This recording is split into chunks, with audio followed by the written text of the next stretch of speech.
ప్రపంచాన్ని మరోసారి తీవ్ర వాతావరణ సంక్షోభం వెంటాడే ప్రమాదం కనిపిస్తోంది. ఈ ఏడాది ఏర్పడనున్న ఎల్ నినో ప్రభావం సాధారణ స్థాయికి మించి ఉండొచ్చని శాస్త్రవేత్తలు హెచ్చరిస్తున్నారు.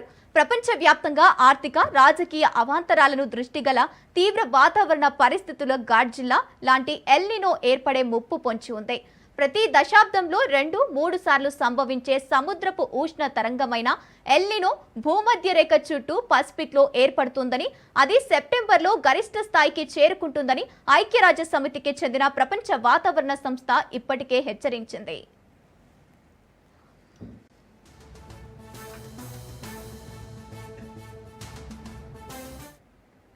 వెచ్చని సముద్ర ప్రవాహం వాతావరణ సరళిని ప్రభావితం చేసి ఆస్ట్రేలియా, ఆసియా, ఆఫ్రికాలోని దక్షిణ ప్రాంతాల్లో కరువు ముప్పును పెంచుతుంది. ఇది అమెరికా ఖండంలోని కొన్ని ప్రాంతాల్లో తీవ్రమైన తుఫానును, భారీ వర్షపాతం సంభవించే అవకాశాన్ని కూడా పెంచుతుంది. ఇప్పటికే తీవ్రమైన దుర్భిక్షాలు, తుఫాను మనం చూసినప్పటికీ వచ్చేది మాత్రం రికార్డు స్థాయిలో అత్యంత బలమైన ఎల్ నినో కావచ్చని, దీనివల్ల మరింత తీవ్రమైన పరిణామాలు సంభవించవచ్చని నిపుణులు తెలిపారు.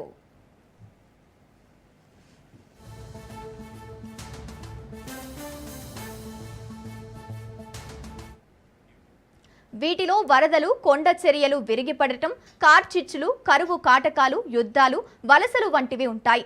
ఊహించని తీవ్రతను దృష్టిలో ఉంచుకొని డజన్ల కొద్దీ మాన్స్టర్ చిత్రాల్లో కనిపించిన భారీ డైనోసర్ లాంటి జీవి పేరు వాతావరణ శాస్త్రవేత్తలు గాడ్జిల్లా ఎల్ నినో అనే పదాన్ని వాడుతున్నారు. ఎల్ నినో శతాబ్దాలుగా వాతావరణం సంబంధిత విపత్తులను కలిగిస్తోంది.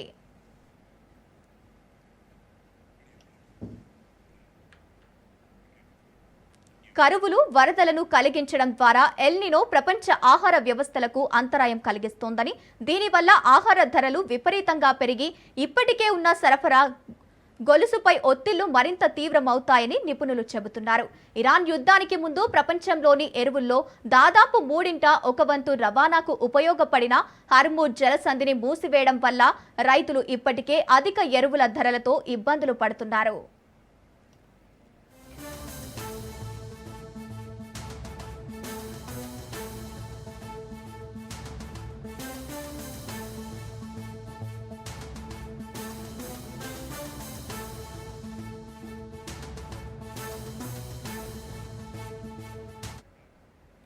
చారిత్రకంగా ఎల్ నినో ప్రధాన ఆహార సంక్షోభాలతో ముడిపడి ఉంది. తీవ్రమైన వాతావరణ పరిస్థితుల వల్ల ఏర్పడిన 1877, 1878 నాటి